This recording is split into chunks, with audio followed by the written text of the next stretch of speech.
Alô, eu estou aqui no estúdio da TV Estadão, onde daqui a pouco vou apresentar ao vivo, junto com o Gustavo Lopes, o Estadão às 5.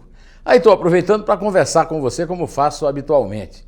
Quero dizer que hoje, na edição de hoje, no página 2 do Estadão, eu publiquei um artigo que revela o tamanho da justiça dentro do Supremo Tribunal Federal. O Supremo Tribunal Federal tem 2 juízes concursados. O Luiz Fux, que é juiz experimentado da Justiça Estadual do Rio de Janeiro, não é da Justiça Federal. Juiz federal não tem nenhum. E a Rosa Weber, que é juíza da Justiça Trabalhista. O Marco Aurélio Mello também é juiz da Justiça Trabalhista, mas ele não fez concurso nenhum. Ele foi promovido ao longo da vida por pistolões da família.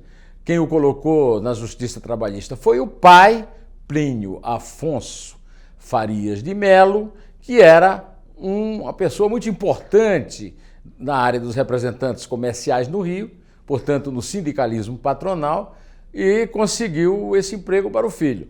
Depois, o João Figueiredo, o último presidente do regime militar, o nomeou para o Tribunal Regional do Trabalho no Rio. Para tanto, ele precisava ter 35 anos, tinha 34, João Figueiredo guardou na gaveta 1 ano para nomeá-lo, né? Então esses são os juízes do Supremo. Na verdade, o Luiz Fux tem uma atuação maior como advogado, então seriam 4 advogados. Como ele é juiz, digamos que são 3 juízes, 3 advogados e 5 procuradores. Se você ler o meu artigo na página 2 do Estadão, você vai ver que eu esmiuço a biografia de cada um. Só que eu queria dizer para você que normalmente são funcionários públicos, portanto muito, digamos, propensos a raciocinar de uma forma de funcionário público, né? Muito corporativistas nesse sentido, principalmente o Ricardo Lewandowski, que é advogado e cuja carreira está descrita lá no artigo. Então, eu quero dizer para vocês que ficam furiosos querendo influir, fechar o Supremo, 2 cabos, um soldado, um cabo, 2 soldados e um cabo, um jipe. Olha, eu acho que há medidas que podem ser tomadas e uma delas é que deveria ter um mínimo de juízes concursados e também, nesses juízes concursados, alguns juízes federais. Não ficar só dependendo de advogado e procurador. Ah, não, mas no Supremo eles agem como juízes. Nem sempre, né? Você vê que há uma diferença brutal entre as sentenças dos juízes da primeira e da segunda instância, que são juízes, né, em sua grande maioria, né, nos tribunais de segunda instância, e os juízes da terceira e até da quarta, né? O Supremo hoje é uma 4ª instância. É um absurdo no Brasil. Então, eu tenho algumas propostas para fazer alternativas, digamos assim, à possibilidade de fechar o Supremo, que eu acho que é inviável. Uma delas é de determinar um número mínimo de juízes, né? Permanecer com esse critério de ter advogados e procuradores, um número mínimo de juízes. E mesmo os que não são juízes, apresentarem um currículo razoável. Aliás, isso é previsto na Constituição, é o chamado notório saber. Quero saber que notório saber tem o Dias Toffoli, que é advogado, que foi advogado do PT e só do PT, e que foi reprovado em 2 concursos para juiz. Eu não sei se isso resolveria o problema, mas já seria um passo.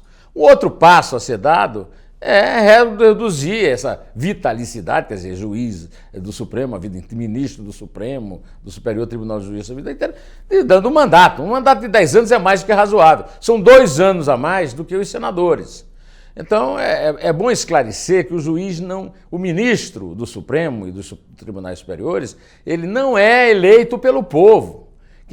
O povo elege o presidente da República, para valer.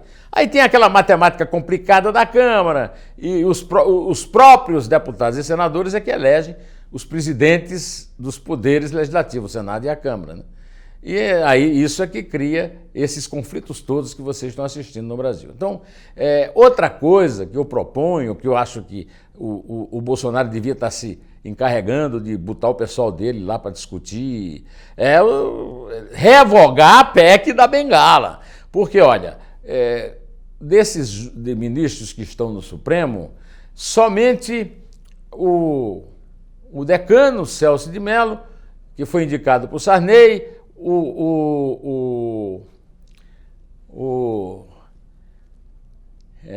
a Rosa Weber, né? Não, desculpe, o Marco Aurélio Melo, que foi indicado pelo Collor, e o Alexandre de Moraes, que foi indicado pelo Temer. Todos os outros foram indicados por Lula e Dilma, do PT.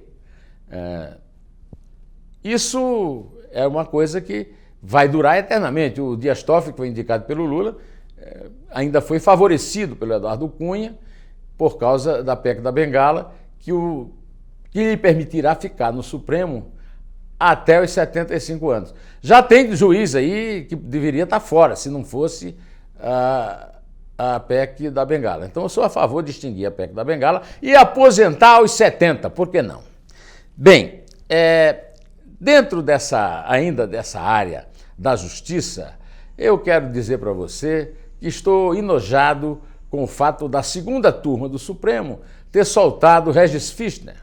Regis Fichtner foi apontado pelo Sérgio Cabral, que era o chefe dele, ele era chefe da Casa Civil quando o Sérgio Cabral era governador, e o Sérgio Cabral disse que ele era o organizador da propina e mais, o influenciador na indicação dos ministros. Por exemplo, o Sérgio Cabral e ele indicaram um juiz chamado Marco Aurélio Belize.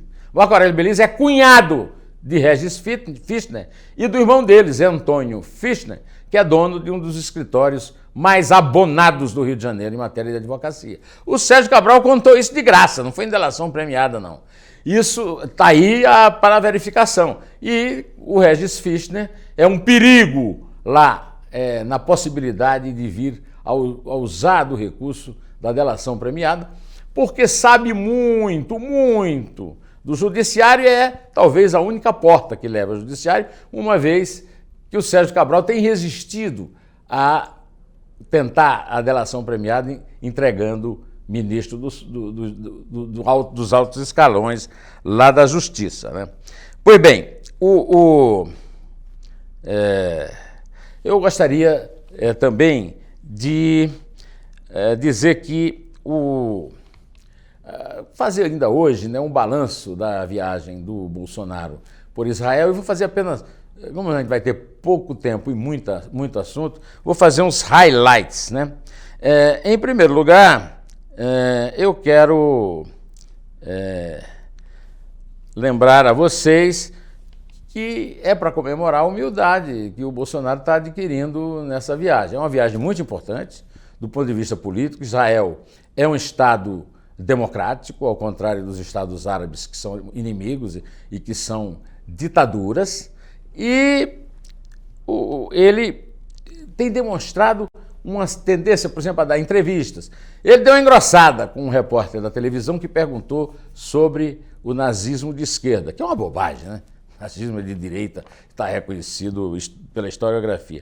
Mas ele tem razão, o Bolsonaro, quando ficou bravo, ele disse, olha, pergunta de coisa que tem a ver com a viagem, pergunta de coisa séria. Realmente, nazismo de esquerda e de direita foi uma coisa que ele e aquele chanceler dele colocaram em discussão, mas a imprensa podia evitar esse tipo de pergunta sem grandes coisas práticas, né? Eu tenho gostado do fato dele dar entrevista, que ele não fica se comunicando só pelas redes sociais, né? Também o Bolsonaro, eu queria fazer um apelo a ele, que ele parasse com esse negócio de não instalar radar em estrada e ficar alegando que é a indústria da multa. A indústria da multa é nas cidades, presidente. Na estrada não tem indústria da multa. E outra coisa, tirar radar de estrada é entregar a estrada ao bandido, ao delinquente, ao cara que anda acima da velocidade, que ameaça a vida alheia. Eu faço um apelo ao senhor que volte atrás nisso e deixe instalar radar, porque radar é a única forma que tem de reprimir o crime dos assassinos do volante.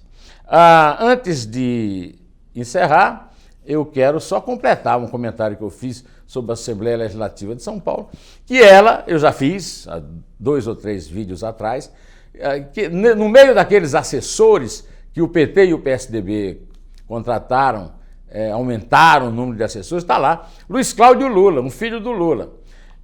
Isso é uma espécie de assinte. Em primeiro lugar, é assinte ter aquele monte de funcionário que tem.